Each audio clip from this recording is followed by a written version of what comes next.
Hello guys, welcome to our YouTube channel. आज हम थोड़ा टेंस के बारे में बात करेंगे क्योंकि सबसे ज़्यादा डर बच्चों को यही रहता है कि टेंस क्या है। और बहुत से तो ये भी दिमाग में बिठा लेते हैं कि टेंस नहीं आएगा तो अंग्रेजी नहीं आएगी, इंग्लिश नहीं आएगी। तो इसके बारे में ये एक इंट्रोडक्टरी वीडियो है, थोड़ा सा बता देता हूँ कि वास्तव में टेंस होता क्या है उसके बारे में। टेंस मीन्स होता है काल, या टेंस रिलेटेड है टाइम से। ये आपको समय के बारे में अधिक से अधिक जानकारी देता है। अब ये सारी जानकारी, ये तो बहुत सारे बच्चे ये भी पढ़ चुके हैं कि टेंस 3 प्रकार के होते हैं, उनके भी 4 4 प्रकार होते हैं। लेकिन सबसे मेन ये टेंस किस पे रिलेटेड है, किस पे डिपेंड करता है, वो उसके बारे में बता देता हूँ। एक तो है ये टेंस वर्ब पे डिपेंड करता है।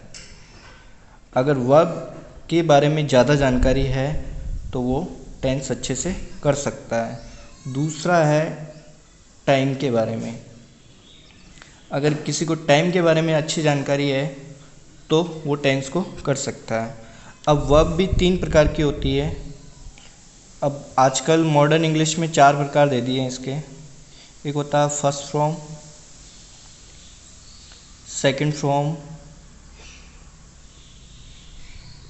और थर्ड फॉर्म।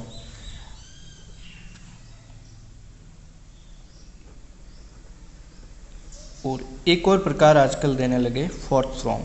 अब इसमें फोर्थ फॉर्म में क्या होता है उसके बारे में मैं आपको बताता हूँ। जैसे कोई भी एक वर्ब ले लेते हैं, जैसे रन। रन फर्स्ट फॉर्म है, रन का मतलब दौड़ना होता है। सेकंड फॉर्म रैन होता है। थर्ड फॉर्म रन ही होता है। और आजकल फोर्थ फॉर्म जिसमें आईएनजी जोड़ दिया जाता है तो रनिंग होगा। इनके बारे में हम पूरी जानकारी रखते हैं। First form, second form, third form और fourth form. Run, ran, run, running.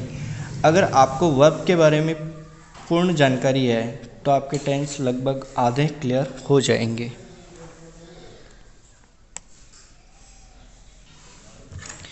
एक और वर्ब के बारे में बताते हैं, जैसे टॉक।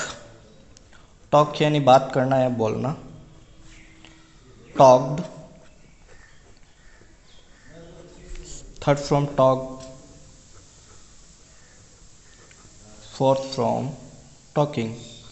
कुछ लोग आईएनजी जोड़ देते हैं तो उसको जीरेंड भी बोल देते हैं, लेकिन जीरेंड का यूज़ एक नाउन के रूप में करते हैं, जिसके बारे में हम आगे बताएंगे।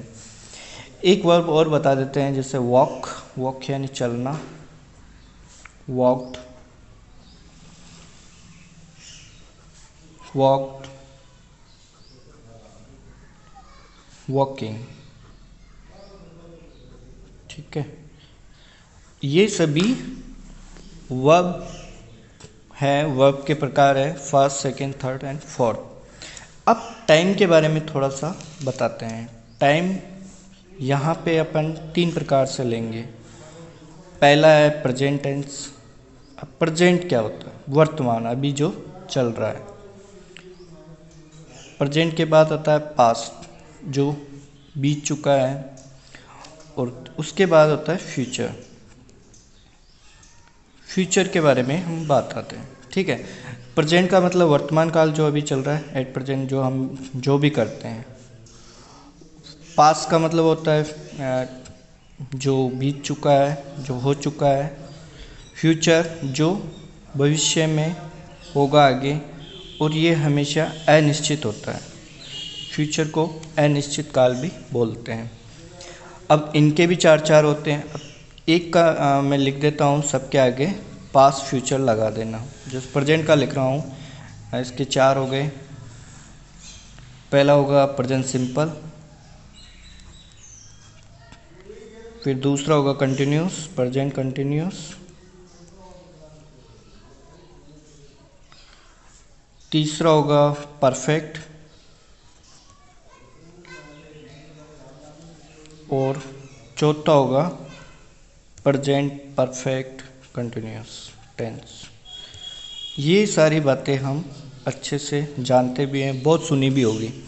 लेकिन अगर टेंस के बारे में अधिक जानकारी चाहिए तो आपको वर्ब याद करनी पड़ेगी।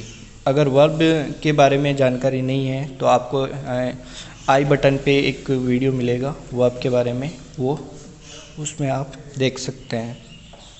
तो एक छोटी सी जानकारी थी टेंस के बारे में। अब मैं थोड़ा सा प्रेजेंट टेंस के बारे में बात करता हूँ। प्रेजेंट टेंस होता क्या है? प्रेजेंट टेंस वर्तमान काल होता है जो अभी हाल ही में चल रहा है, वर्तमान काल। अब प्रेजेंट का भी मैं प्रेजेंट सिंपल ले लेता हूँ, प्रेजेंट सिंपल टेंस। ठीक है, प्रेजेंट सिंपल टेंस होता क्या है?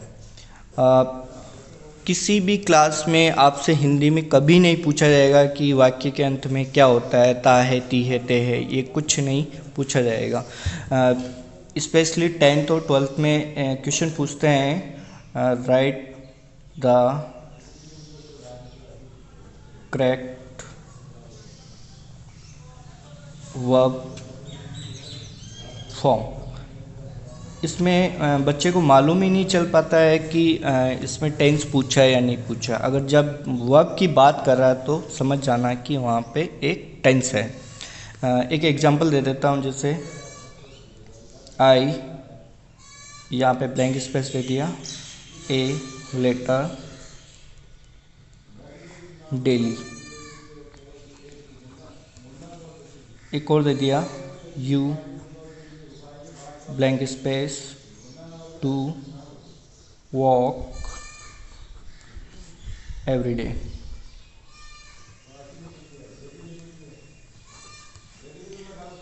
शी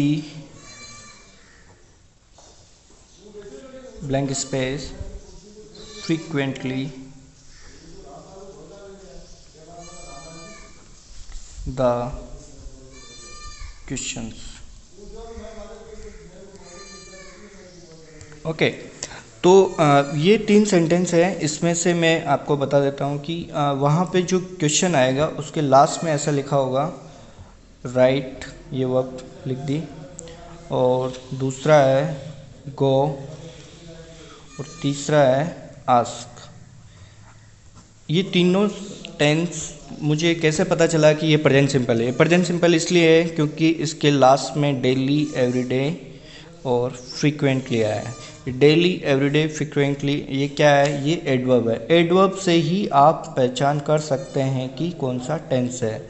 अगर एडवर्ब मालूम नहीं है तो बहुत कम चांस पता चलता है कि ये कौन सा टेंस है। ठीक है, अब daily, adverb, everyday, frequently, generally, recently, ये सभी प्रेजेंट सिंपल की पहचान है। प्रेजेंट सिंपल का जो मैं बता रहा हूँ वो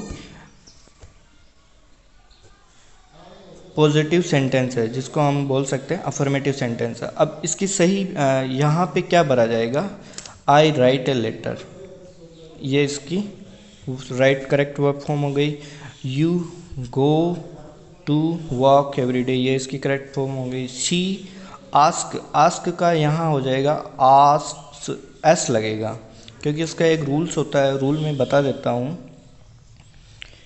कि ही, शी, इट या कोई नाम हो जिसके आगे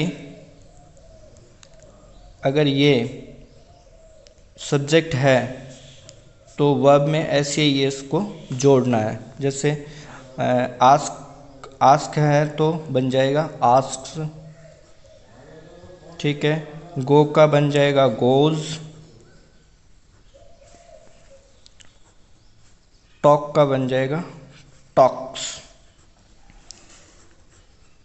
ओके, तो ये सभी सेंटेंस, ये प्रेजेंट सिंपल सेंटेंस बताया मैंने। प्रेजेंट सिंपल का भी एक और फॉर्म होता है अफर्मेटिव सेंटेंस। अफर्मेटिव का मतलब सकारात्मक वाक्य, जो आप अगर और प्रैक्टिस करेंगे तो आपको अच्छे से जानकारी मिल जाएगी। इसको पॉजिटिव सेंटेंस भी बोलते हैं।